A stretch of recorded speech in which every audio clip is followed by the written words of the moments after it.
So what we've got here is we've got this slot here. The 8mm fits in the 5/16 slot. There'll only be about 2/1000 of an inch difference. So we'll bring it up here, and then we'll bring down the pressure. We'll lower these rollers, oops, to get down here. And here's our guide that goes in here. Now, for those who, like me, are very keen on health and safety, I don't really want to get my fingers squashed in this. In fact, I'd really like not to. There's no way we can actually see down there to see where the thread is. So if we move the roller a bit further forward, you'll see this guide keeps on moving, and there's a little notch in here. So when the notch hits the end of the guide, we know that that's the amount of squash we need on this. So we'll hang on there for a second, and we'll just bring some pressure down on this, which is about 400 tons per square inch pinching pressure. And we'll read the graduations on the side. Need a little bit of muscle here, and we'll roll it backwards and forwards. Forwards and backwards again to put some pressure on it. So we'll keep on bringing this down. And just keep on squashing it. A couple more times.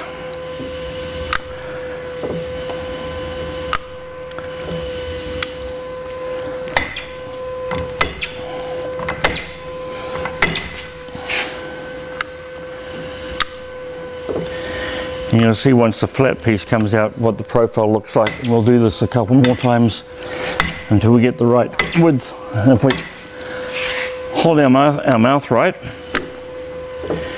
so roll back here.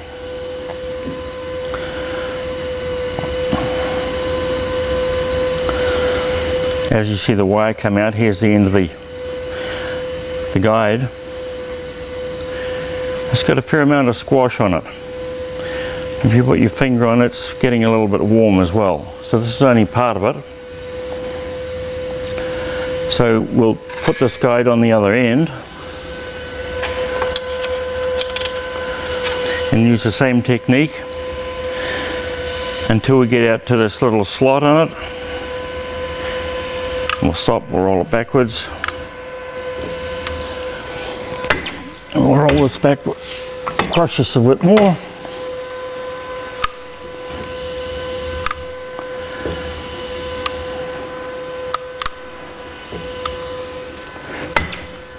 We'll keep on bringing it down until we get the right reading on our little gauge here. And take a few seconds.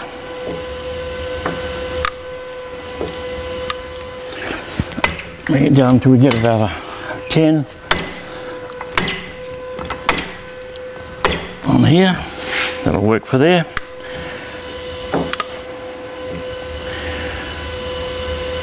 So we've got more pressure on it, and we'll roll this wire out.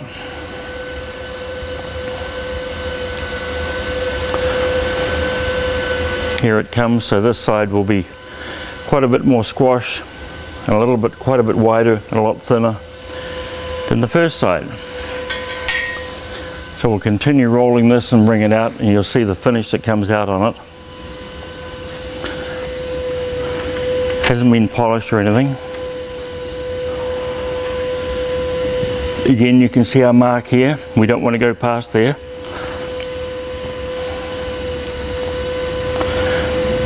So if we hold our tongue in the right direction and go blam, we can move it back. Crush it a bit more. You want to get this thing down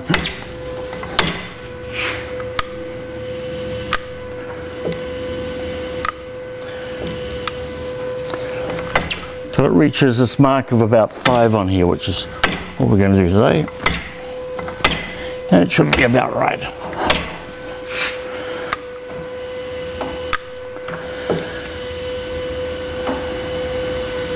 There's a lot of pressure on it, so I'll try and raise up, but we'll keep pulling it down.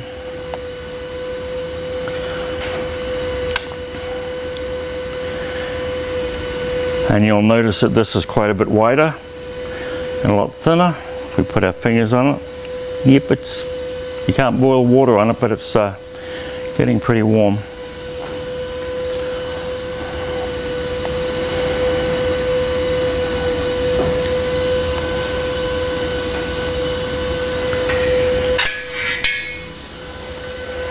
do this on this end as well, finish this edge off.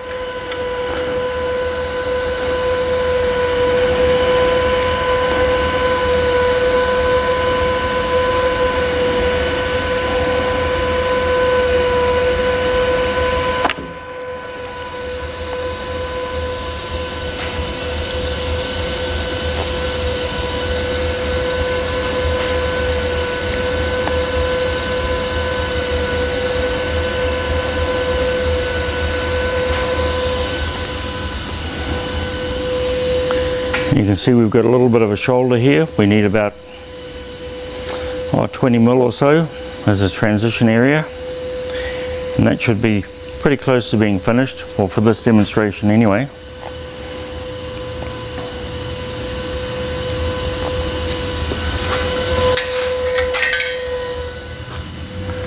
So we'll feed this in here until we get to the shoulder and back it off.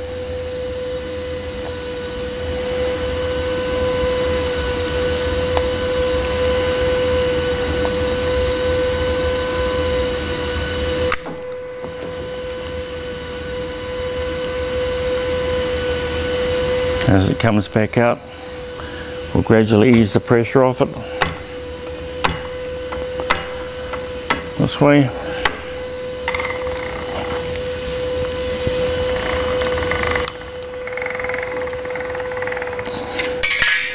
Take that off and pull it out of the machine. Might have to do it a bit more. And there we go, one flying wire in all its glory, bent, twisted. It's got to go into the straightener and have its ends straightened out, but that's the basic process. Don't try this at home, your mileage may vary.